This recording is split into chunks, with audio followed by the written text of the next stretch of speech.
Hello, everyone. Good afternoon or good late morning as it pertains to you, perhaps middle of the night if you're from elsewhere.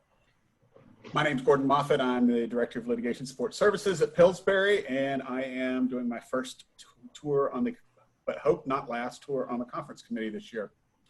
This is the Spark Talk Back to the Future. It will make a whole lot of sense shortly. Oh, there's some participants piling in. Surely that's the lunch hour, so that's why they're finishing up, throwing away their wrappers. Some items, we'll hold questions to the end. Please put them in the chat. Anything that I deem worthy of being surfaced, if we have time, will. If not, we can continue the conversation in the water cooler chats, which I'm sure you guys have heard all about. You go on the HTML page for this, schedule water cooler chats. I believe this is the Creating the Future Together track, and everybody can, up to 9 people can be in there talking, peppering us all with questions to the extent anyone wants to. This is being recorded. If we lose the connection, you can get in through the link from the front end. Please, I would ask you also to turn to mute and to turn your cameras off. And if you're tweeting, use the hashtag ILTA-ON. Our speaker today is Joseph Rosinski, technologist and futurist with Thomson Reuters, and he's going to have a what I expect to be something very entertaining for you today. So with no further ado, Joe, take it away. All right. Thank you. Here we go. Right. Thank you so much, Gordon. Thank you, Denise, for this. I'm looking forward to it. I think it's an amazing conversation, and it should be a conversation for all of us, right? This is about looking at what we're going to be talking about over the next 5 to 10 years within the legal tech industry, but also going back in time and taking a look at what happened, what our predictions were way back when in 2013. So we're going to go through all of that. I'm really looking forward to a conversation, so feel free to throw questions out. Hopefully we'll have time at the end. If not, join us in the water cooler. All right, so the agenda. Part 1 is a retrospective, right? So we're going to go back in time and take a look at, ripped from the headlines, what people thought in 2013 the legal landscape would look like today and a little bit further out. So we'll do that.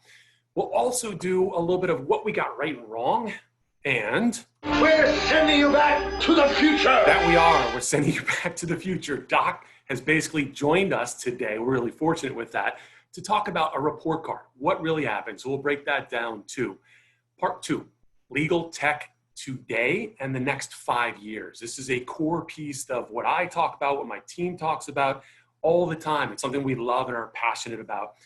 You may have listened to Richard Punt on Wednesday morning and his 6 points about the future of what's going to go on. Richard and I have paired up a few times to do talks in Europe and Australia. And we have a little bit of a different take on that. I love what he had to say, but a different take. Mine is really technology centric. So what technology is coming and how it's going to impact the legal industry, both professionally as well as personally, right? So all this stuff is starting to come together. So we'll dive into that in part 3. Part 3 is, grab your Dramamine because we're going to take off. We're going to go nuts with this. This is 2022 to 2060, technology that will impact our lives. And I'll try to bend that towards the legal industry, what we're going to see, what we're going to be talking about in that era. That's some wacky, wild stuff. So prepare yourself for that. Hopefully you'll have some fun. Okay. The intent, right? The intent is initially to look back at Legal 2020 initiative, what we got right and what we got wrong. And you'll notice this theme that goes through, of course, right? Back to the future. Sounds pretty heavy. Wait, has nothing to do with it. Yeah, it is pretty heavy, but we'll get into that. Thank you, Marty, for that. Now, these are the headlines. These are the headlines that were ripped from the documentation that I poured over. There was 800 pages of documentation that ILTA and surrounding organizations put out way back in 2013 about Law Firm 2020. So the Future Horizons deck. Now, these are some of those specific things. How to handle big data problem like Abraham Lincoln. Believe it or not, Abraham Lincoln used big data way back when to figure out what he was doing as president. Fusion equals innovation. How to align your firm's IT and business strategies. Pretty much something that we'll be dealing with today, I know. Course correction, teaching tomorrow's lawyers legal technology skills.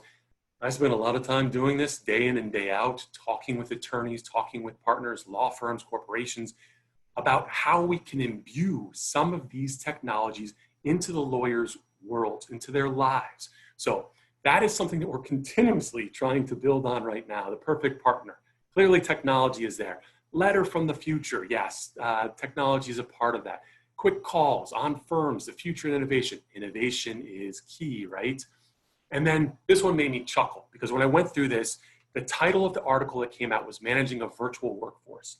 And at this point in time in 2013, Marissa Mayer, who was, I believe, the CEO at Yahoo, had just decided to pull everyone back from their working remote back into the office. She said, you know, we're not getting as much innovation. We're not getting as many people on people talking. What's happening in the around the water cooler, all of those types of things were not happening. So she pulled everyone back.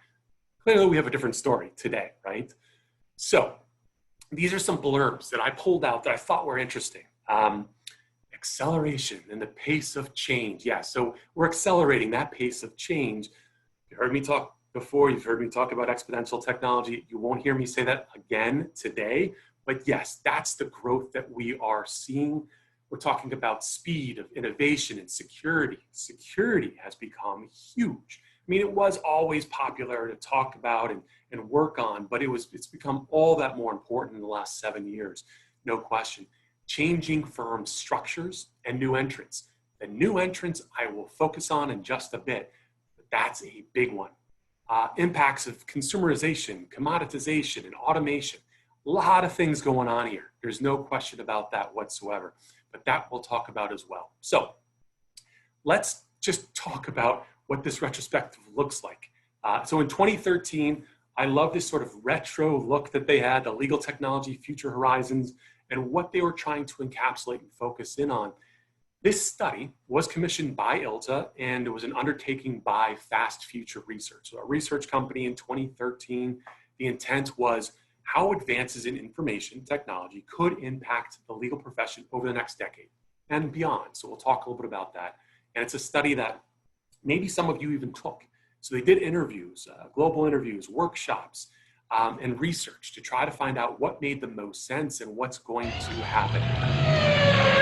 Yes, and here we go. So back to the future. The DeLorean is primed and prepped to take off. Two quick slides before I really get into the meat of this. Structure for the next decade in 2013, these were the themes that people were thinking about. There will be an increase in number of fully automated legal service providers. Yeah, we did move in that direction, no question. There will be growth and opportunity for very specialized boutique firms. Absolutely. Mid-sized firms will increasingly struggle to survive. This one I write about a lot, I talk about a lot, and it's fascinating. Depending on where you are in the world, there's a bifurcation. There are firms, and I mean this with the utmost respect, there are firms that are staying the course, that are doing what they do because they're profitable right now. They're making good money. Their clients are happy. But you're starting to see an ebb of that. Things are changing and they're being pushed by their clients to adapt. Some I've heard say, you know what, we're not gonna use AI. Why would we use AI? We have the best people in the business doing what we do. We don't need that outside information. I think that's gonna change things in the not too distant future. And we'll talk about that in a moment. The second of these two bar graphs that I'll move past in just a bit here. The future factors that have the greatest impact on firms for the next 10 years. Commoditization, yes, absolutely. New players entering the sector, absolutely. Alternative fee arrangements. Now we've seen that go up and down again, depending where you are in the world. You see much more of it in Europe, the UK, the US. There's like ebbs and flows, pops and drops. So we will see what continues to do. I think that's going to continue to move in the direction of yes, but there's been a little bit of a pullback from that too in some respects. Now for the survey. The survey I'm trying to make really interesting because it's a grading system of what we're pulling together today, but I want to be clinical about this, as clinical as we can be. So participants in the timeline survey were asked to select the earliest time frame in which these technologies actually might be adopted by pioneers within the legal sector. So a reminder that this is taken back in 2013. What I've done in this theme is to come up with the Great Scott Scale for doc, right? And so this is what we're gonna go with going forward. If we got something right. This is This is heavy duty, Doc. This is great. So Doc was saying, you got it. You're right. Marty's like, yep, this is good. Good stuff. So that means it happened, right? So that means Do you mind if I sit here? No, fine. No, good. Fine. Good. So in this one we're basically saying, maybe the prediction happened, maybe it didn't. It's kind of in the middle. We're on that borderline of it happening. And then the third, Great Scott! you know it, great Scott, means absolutely it did not happen. And we as a group, as a community, got it wrong. So that is the great Scott scale going forward. And now here we go. The report card starts. The buckets that I have 4 slides on this, and we're going to break these down. So we're talking about end user devices and tools and trends when people looked at this in 2013. The first one I'm just going to give you as an example, but we'll go through the same ones.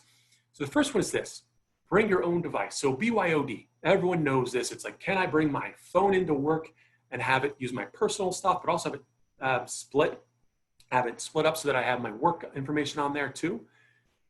So people are asked, right? And they're saying, okay, me as an individual believe that this is going to happen within the next 12 months. So by 2014, this happened or this didn't happen. By 2020, it happened or it didn't happen. And so we actually break down the percentages, right? So by 2014, the vast majority of people thought that BYOD was going to be possible. And of course, we got that right. So Doc is happy about that. Now that's what we're going to be doing going through this. There are some really outlandish types of technology here that I'm going to go through. So bring your own device, your computer. These are types of conversations I really want to have with you all. If you disagree or you have other thoughts about this, please bring it up, because bring your own device, from my vantage point as it pertains to a computer, is a rarity unless you're a smaller end of the law firm spectrum. Medium law, large law, corporations. I have not seen anybody doing that in full effect. So what we got here is a no. I think most people thought that by 2020, this was going to happen. And so Doc is saying, nope, great Scott. Going forward, mobile workforce, you get the idea here. This was vast majority, 97% of people actually thought that we'd be a full mobile workforce. This is interesting, because I think while the capability was there for a lot of law firms and corporations, government agencies, we didn't really start using it to the last 5 months. I mean, there are a lot of firms who's like, I do not want to have my people working from home, but now they're forced to do that. So this is a yes and no. We really got there, the capabilities were there, but I don't think it really started happening until just now. Augmented reality devices and applications, the vast majority, so by 2020, right now, people thought that we'd be using those within law firms. I know there's probably 1 or 2 that are big into Pokemon Go, but besides Pokemon Go, I think that's not happening. So maybe in the future, we're starting to see more of that. Wearable technology, we all know what that is. Majority by 2020 believes that wearable technologies were going to be there. Yeah, I think that's about right. There are wearable devices that people are using, especially the watches, the Fitbits, things of that nature, the Samsung watches and all the other ones that are out there. That's pretty much here. Speaking of watches, that is also something that people looked at in the vast majority by 2020. Definitely. So definitely we are there with that. And we got that one right too. Instantaneous automatic language translation. I don't know if any of you have used this before. I guess I had the good fortune, or maybe not. I was in Thailand 3 years ago, and I was able to use my phone trying to get some crickets. I was buying crickets, yes, crickets in a beautiful sauce to eat. I know it sounds foul, and I'm sorry for those who are eating right now, but I used it to communicate with the individual who was selling the crickets, to find out what was on them, and then they had work. I won't go down that road, but yes. So I used that, and I communicated back and forth real time using the real-time instantaneous automatic language translation, which is out there. So vast majority of people by 2020, yes, indeedy, it actually happened. So we're good there. All right, the next one. This is interfaces and displays. So again, back in 2013, what do people believe and think? Mind control headsets. Can you imagine that we asked people in 2013 if there's going to be mind control headsets? Well, let's see what people said in this space. Thankfully, within that year, there's only 2.5% people that believe that. By 2020, good 20% of people thought that we'd have mind controlling headsets. 2025, yeah, we're getting much closer to that. So I think we got that right. Most people are like, yeah, that's further out, and they're accurate about that. eye tracking interfaces. I'd love to hear again what people think about this one. So most people thought by 2020 we would have that. And I don't know how many, most people probably are iPhone people. I'm an Android person. I've gone back and forth between the two. On a lot of the Android devices that are out there right now, I can pull up an article from whatever, the New York Times, and I can sit back and I can read it. I don't have to touch the screen at all. It looks at my irises and it looks at where my eyes are moving and it automatically scrolls. And I want to go back up, it'll go back up for you. I'm not sure if the iPhone has that right now or not, but I think we're in a good spot. There are devices out there that are doing that. Flexible electronic displays, and this is an interesting one because if you would put this into place maybe a year and a half ago, it would be an absolutely not. But by 2020, we do have that. So I don't know if you've seen this, but the Samsung devices are out there all over the place. The flip phones, there's other devices coming out of China that are scrolls. You actually pull the glass. It's like plastic, but you pull it out and you can actually see the full display, fold it over, put it in your pocket. Pretty cool stuff. So people buy the hair of my chinny chin chin, which is now longer. It is definitely a yes in that one too. Fabric, clothing, embedded screening. It looks like by 2022, most of us thought that that was not the case. So I think we're right in between there. There are groups that are using this right now, but certainly not at law firms. Fingernail display. This was a little out there when they asked that question. And if you ask me, roughly people are saying, yes, this is further out, 2025, maybe 2030 plus. But imagine having a fingernail display, almost like your iWatch, right? Where you're able to do something on it. But with your fingernail display, you're actually able to do things. It gives you a heads up interface on that, which is, again, a little unusual. So we were accurate about that one. Save the clock tower! There she is. Save the clock tower! These guys are always trying to creep in on the talk here. So the artificial intelligence is the next one. So what we're talking about here is what people thought about AI in 2013 versus now, right? So AI, this one piqued my interest because I personally would have thought that the numbers would be higher. We have roughly 50% of people saying by 2020 versus past. Now, this is by people's definition. My definition, I believe that AI based on algorithms and what it can do, machine learning and deep learning and all of these really cool things, I think we're at the beginning stages. And I do think it's certainly being used within the industry. It's a little buzzy, right? So we hear everyone throwing that out left and right. Maybe, maybe not. Maybe it's real, maybe it's not. Who knows? But we are at a point where people are using it. Organizations are using it. So I would say yes. So that's why I'm saying, I think we got that off. I think that people are looking a little further beyond this because I think we're in a good spot with AI at this point. Expert level decision systems. So systems that are using some AI to make decisions based on data that's coming in, usually calling through terabytes and terabytes of information, right? So, it looked like roughly the vast majority of people thought by past 2025, we're looking at expert level decisions. So I think, again, this is sort of in the middle of that. Intelligent speech understanding, again, this is about 50% said that this is happening now, and I think we got that right. Machine learning is yet another one. And it looks like, which is interesting because AI and machine learning is kind of a subset, let's say, of AI. And people thought, yes, we'll be using that by 2020. So good. I think we got that one right. Doc says so too, which is a positive thing. Natural language questioning and answering. What did we all say? Oh, definitely, definitely. And that's within the legal industry. That's a big, big one. So we're roughly, looks like just shy of 70% by 2020. Boom, we're good there too. So the last one on this, machine vision. And if anything in the legal industry was utilized, it was machine vision. If you think about e-discovery and breaking apart all those PDF documents so that they can actually read this information. So they need to transcribe essentially from imagery to words. Machine vision's been around for quite a long time, and it's been very important within that industry, especially that component of legal tech. The last one.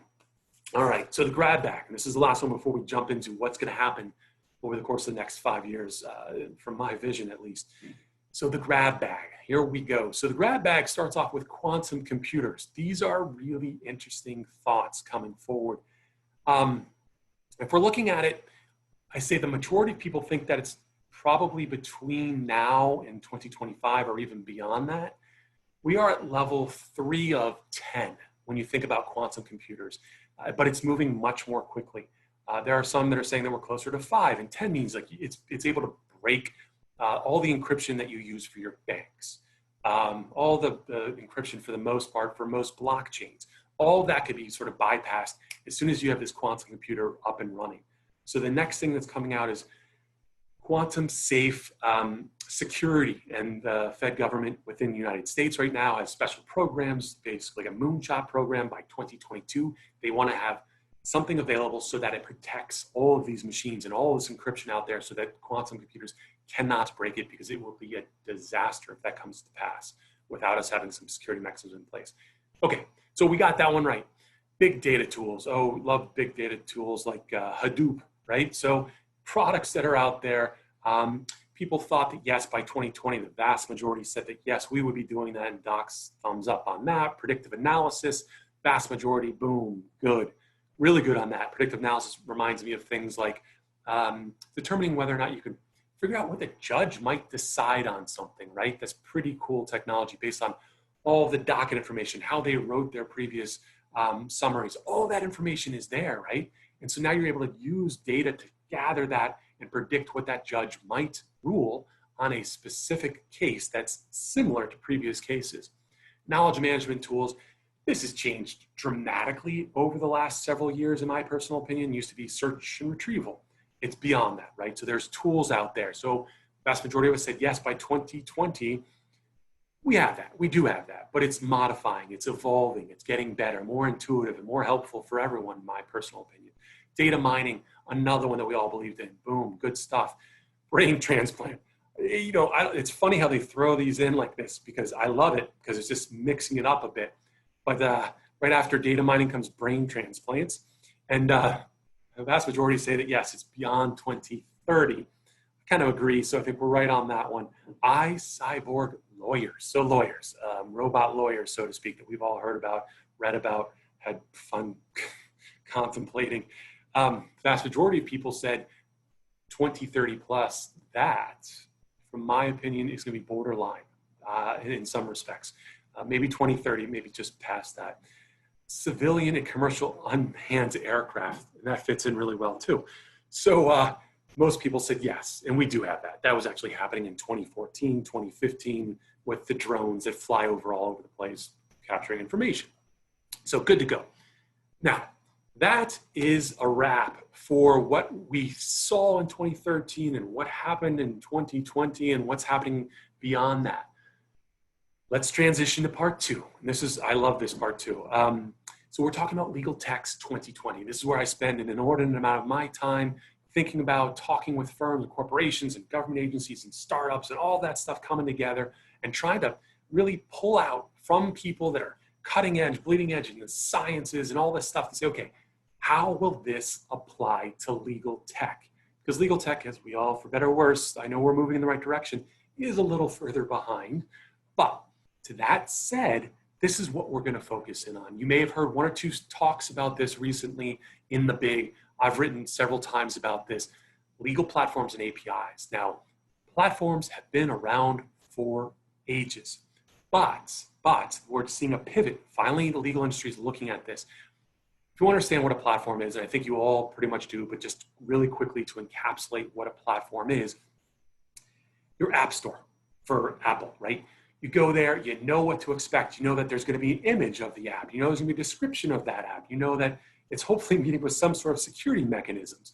There's reviews on it. It's standardized. You can download it. You know it's going to work on your machine. On your phone. You're good to go. Android has the same thing with the Play Store. Another form of a platform might be in China. In China, they are building towns or cities way in advance of people actually moving into them. So they'll build a full-on town capable of holding 50,000 people. They'll build the roads, the street lights. They'll build the infrastructure of sewage lines and gas lines and water and electricity. All that's built. So what can you do? Well, once you want to move there, once they say, okay, it's time for you to move there, you can plug and play. You build your building, your commercial building, you build your house right there, and you plug into the sewage line, the gas line, and the water line. It's good to go. That is another platform. It's yet another way of looking at this. So how does that apply, and why are we even talking about this from the legal side. Well, here you go. This is an image, a slide from, I would say, 5 years ago when we were originally talking about this, and there were probably several hundred legal tech corporations, startups around the world. Several hundred, right?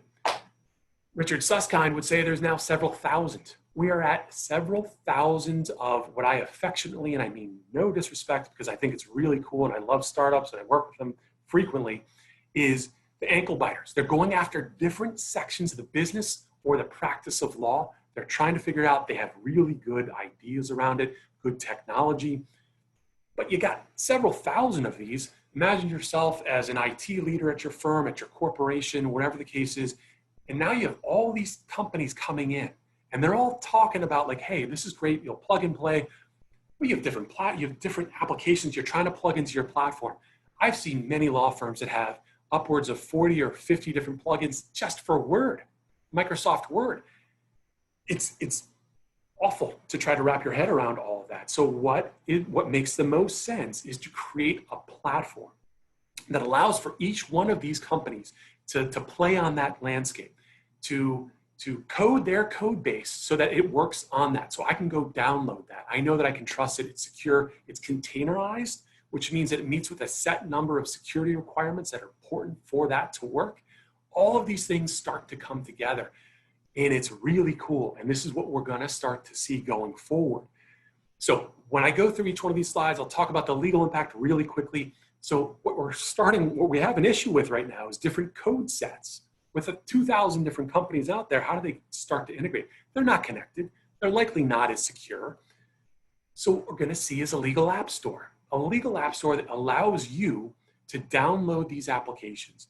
You as the IT professional might say, okay, I have these X number of applications. It might be even easier to buy them. I mean, quite honestly, if you have this way, you'd actually just buy it just like you would anything else. You set it up for your firm, your organization, and then your attorney, your paralegal, your associate, whatever the case is, they're able to download those apps right to their machine. It knows who they are, all this fun stuff. There are currently four separate platforms out there. You have Thomson Reuters is coming out with something recently, building off of HiQ, and then there are several others that are coming out there. So this is what you're going to see going forward. Really cool, lots of promise. Now, how does this actually look and how will it work? Well, legal platform, single platform, interoperable, where this is cool. You're able to actually have apps talk to each other. So share information when and if you want to create scalability and control over that data. Really cool stuff. So what does this look like? Well, using SSO, so single sign-on, using your admin credentials or your credentials when you log into your computer in the morning, it knows who you are. It knows what practice group you're in or what you're working on. It has the apps. So you can see over here, it has the apps that you're downloading, your calendar. And as we go down, it talks about what your current documents might be, what current awareness you have, your team that you're working on with, your matters, your recent activity, all of this in one place. Now, for those of you who might be skeptical and saying, hey, we got this, and this has been around since SharePoint. Totally agree in some respects. I've been working with SharePoint since 2007, dating myself. And I know that it's a fantastic platform in and of itself, but I also realize, and it's something that I talked with them about multiple times, it is a monster of a platform. If you have developers, if you have coders on site that can do an inordinate amount of work on this, creating these workflows, then okay, yeah, you could possibly do these things, you can build these things out, but it's really complicated, extraordinarily robust. The movement is to make it much more plug and play. I download the app, boom, it works in my platform right now. It's easy to use, it's intuitive. If I want my users to be able to do these types of things, boom, they can do that as well. Okay, that was the platform spiel. Mixed reality. Now, if you've heard me talk about mixed reality before, it was more out there, right? So it's a little bit further out. This time, I'm actually thinking that it's closer than any one of us probably think, unless you really follow this closely. The reason why is that in the next 12 to 18 months, Apple will be releasing something called Apple Glass. Apple Glass is using sort of a mixed reality, which is this thing that you put on your lenses, and it combines what you can see in front of you. So I see my desk, I see my bike's off in the corner. I'll be over there later. Things like that, and it can overlay on top of that information, right? So as we are all sort of getting tired maybe of the Zoom, and I'm not helping here being on Zoom with you guys right now, but as we get tired of doing that, we want to reach out and connect with our customers, our clients. We'll be able to do that using these new Apple Glass, because I'm sure that this is where it really will take off. Once Apple puts something out, then the world sort of starts to listen, because we know that Oculus has been around for a while, and so has Magic Leap. So that's the next piece that we're going to start to see, no question. And you're going to see more and more law firms starting to embrace this technology. I know that the organization I work for, every 2 to 3 years issues a computer, so a laptop, and an iPad, which is really nice. Next iteration, my guess is they'll still issue us this laptop, but they'll also issue us potentially these, so we can connect with you all, get around a table, virtual table, and do much more along those lines as we all become much more remote continuously. All right, so the distributed ecosystems is one of my favorite things out there right now, quite honestly. I talk about this all the time with my colleagues, with clients, customers. What it comes down to is many components, right? So fundamentally what we're talking about is a distributed ledger, a blockchain, a network that's no longer centrally located or controlled. First iteration of this that I think is really helpful to understand is the smart contracts that play within dispute resolution. There's something I read actually yesterday where another sort of futurist talks about within the legal industry, by 2030, they think that 75% of disputes will be taken online. That's enormous. And the repercussions around that are off the charts. Claros is a company that basically is taking disputes where you opt in as an individual or as a business to say, if I have a problem, I'll use Claros. And Claros puts everything on the blockchain. And if you have a dispute, you upload your evidence. And you have people that are not attorneys, which seems bizarre, who are making these decisions. They're using wisdom of the crowds and game theory to be able to, and we can talk about this later, to be able to make sure that everything's honest, everything's clear, using the blockchain as that intermediary. Really cool stuff. But online dispute resolution will absolutely take off. So an increase in dispute resolution, it's a disruptor to law firms, in my opinion. It's always been a side, like, yeah, we have that, we can use that, we have tools that can help you do that. But I think in the long run, it does chip away at some of that component, in my personal opinion. Okay, and then access for everyone. This is really cool. We're going to talk about this more around a few other technologies that are coming out. When you have a tool that people can access and they don't necessarily need to pay a lawyer for, and it may be free or really inexpensive, you're opening up the door to access for everyone, which is ultimately what we're really looking at in this profession. DeFi is decentralized finance. This is taken off enormously. I don't know if many of you follow this, but it's an enormous market right now. As with a lot of things, many things start off in the financial industry and it sort of filters into other areas. We're talking about organizations that are being developed.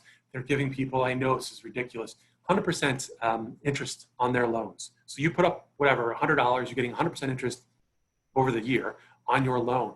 People are clearly diving into that. So investments are jumping into the space. Exchanges, derivatives, know your customers, prediction markets, and wallets. Wallets are the new email.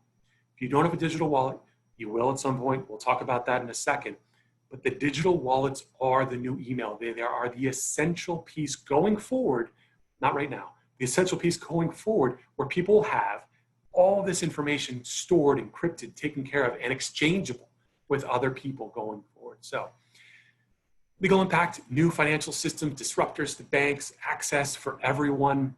And this one is interesting. And I wouldn't have put this up if it weren't for what happened recently with the stimulus package. So digital currencies, yes, start off with Bitcoin. I'm not going to talk about that at all. This is what I want to talk about. So governments around the world are issuing digital currencies. It's a POC right now going in China, and it's also in Russia. Every single Fed is going to be working on this around the world, or they already have been, because of these types of things. In the stimulus bill that came out, obviously, during the pandemic to give money to people that needed it, there was something in one of the bills that I read talking about a Fed account. A Fed account is directly a connection between the banks and the Fed account itself. So only banks had that. But what they were going to do was issue every one of us, let's say 350 million of us, a Fed account so that they could, you download the app, you put it on your phone, it's encrypted, it's using the blockchain, you get that app, you get that digital wallet on your phone, and then they can send you money directly. It's not going through the bank, it's not going through anything else. It's easy. The reason why you want this, not only because it's easy for everybody, it's the future. We're all gonna have to think about these things. It's access for people. So access for people, and there's 10% of those people in the United States right now are unbanked. They do not have access to a bank account, believe it or not, it's 10%. We're in about a little bit about that as well. So new financial systems, disruptors to banks, all this stuff coming on. So asset tokenization is another piece of this. Everything that you see there can be represented by a token. One person I've spoken with recently said he expects 5,000 new tokens to be issued a day. It might be paintings, houses, cars, your assets. All of that will be issued by a token. What in the world, how do we handle that? How does transactional handle that? How do we audit those things? There's so many different things that are coming out, which is going to create an inordinate amount of work for people going forward within the legal industry. This is really cool stuff that you're going to see. Deep fakes. Deep fakes are cool, right? In some respects, sometimes they're really scary. We know what this is, right? And I'm going to go a little more quickly because I know I'm looking at time. Deep fake, of course, is a video like this one. I'm not going to play the whole thing. You'll hear a little bit of President Obama. We're entering an era in which our enemies can make it look like anyone is saying anything. Not President Obama, right? So we know this is actually Jordan Peele. And Jordan Peele is talking. So he's talking, and it's the AI in the background, right? Really cool thing. Stop this for a second. Right away. One cool little thing that I wanted to show you. I met with a startup last week. They gave me early access to something that I wanted to share with you, and hopefully it works if I can get to it. I recorded 10 minutes of my own voice to see what would happen. And they gave me the opportunity to type in all these different sentences, see what I wanted to do with it. So hopefully you can hear this. It's kind of cool. This is what I typed in, and this is me, apparently. Hey, ILTA-ON attendees. This is me, well, a computer generated me, speaking to you from the future. I hope you are enjoying this session. We hope looking back at what people thought we would be doing in the Eagle-Technology space is helpful. This next phase coming is going to be amazing. Now back to the real life person. So weird, right? It's not all the way there, but it is just 10 minutes. 10 minutes of my voice recording produces that. I'm about doing that for my boss to HR, maybe get a raise or something. Who knows? I'm just kidding. So here we go. The next one I want to talk about really quickly is law schools and new attorney types. This is, I don't want this to be threatening for anybody, but this is the idea that law schools are being impacted by what we're going through right now. There's always been these ebbs and flows of what's going on in terms of, are we having more kids, more people going to law schools? Some people saying yes, some people saying no. There's been a bit of a switch. Less people are going, and that might be just because of pandemic, but it's also they're looking at, what is my career going to look like after all of this? Am I going to have a job? Are legal jobs still there? Well, that's yet to be determined. But what's coming from this is that there's going to be a new attorney type that the ABA is working on, other groups are working on. And we're starting to see this within Arizona and Colorado. We're saying that no longer do you have to be an attorney when it comes to ownership of this. You can have private ownership. And it's been like that in Europe and the rest of the world, but now you're starting to see that filter into the United States. All right, biohacking. I won't spend too much time on this, but I wanted to highlight this really quickly. Elon Musk has been talking about this for the last month. He's actually doing something today, right after I think I'm talking, on Neuralink. Neuralink is, he's got these fibers that can now be put into the brain, and the brain is weird because it moves around a lot. It's like Jello. And so it's really difficult to take hard chips and put that on. So you come up with something that's also Jello-like, but can connect to devices behind the ear. And you can help people who might get epilepsy. So they're going through something at that moment in time. This will help them get past that. But we're not too far away from being able to connect that maybe to other things. to the internet, so to speak, right? So this is hackable. There's control issues.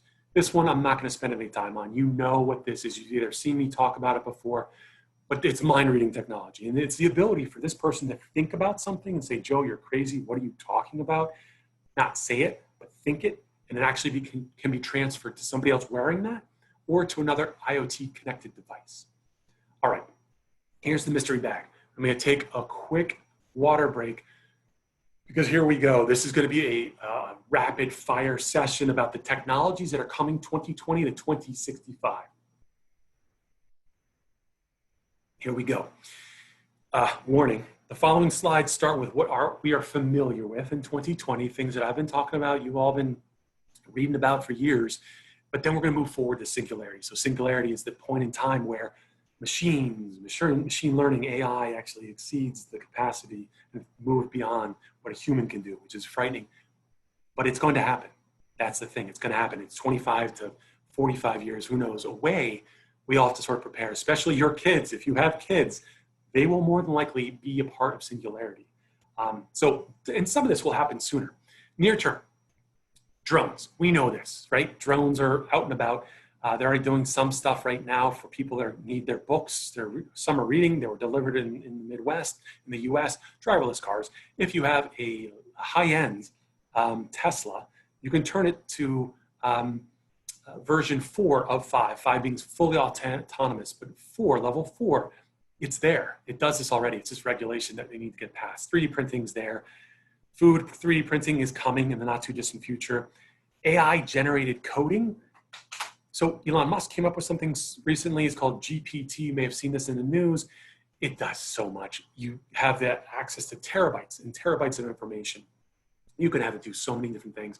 We don't have time for it. The DAOs are autonomous organizations, so distributed autonomous organizations, computer code that runs a business. You can code things to say, if this, then do that. You can build that into a program and then into a business. That's what you're going to see. So projected in 20 to 25, it's happening now. Huge regulation impact, contracts, litigation, opportunities, near term, 2023 to 2027, smart toys. Great Scott! Yeah, great Scott indeed. We won't go down that, but yes, it can read things based on certain things that come down the toilet for health reasons, of course. Robot swarms.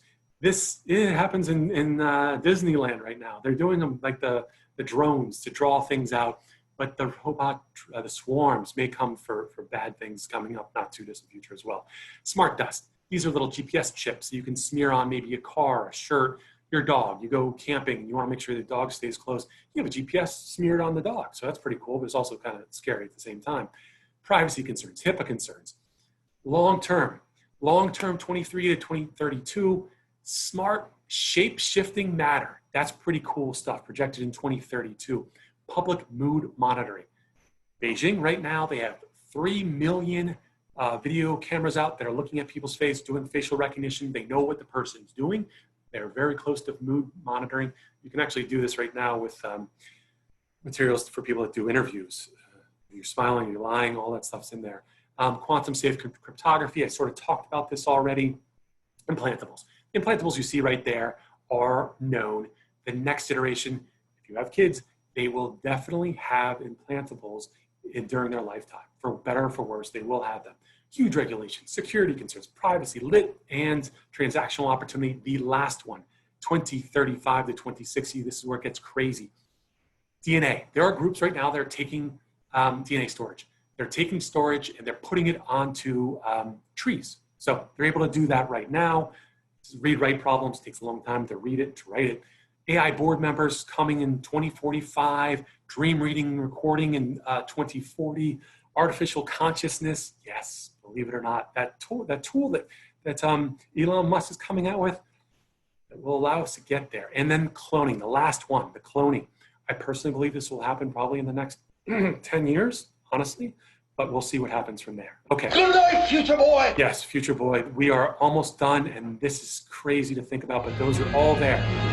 All right, that ends this talk. And hopefully we have 1 minute. Oh, we are just out of time. I really appreciate everyone taking the opportunity and the time to go through this. Feel free to reach out to me, to my team at any point in time to talk about these things. We love talking about and getting involved. So thank you very much. Gordon, anything else? Just a big thanks to you, Joe, and an encouragement to anyone who wants to continue the conversation to flip on over to the water cooler chats, which you have probably heard by now, are schedule water cooler, and you'll figure it out from there. You're all technologists, right? Anyway, thank you very much, Joe. Take care, everybody. We're getting really close to the end of ILTA, but it's been great, especially with content like this.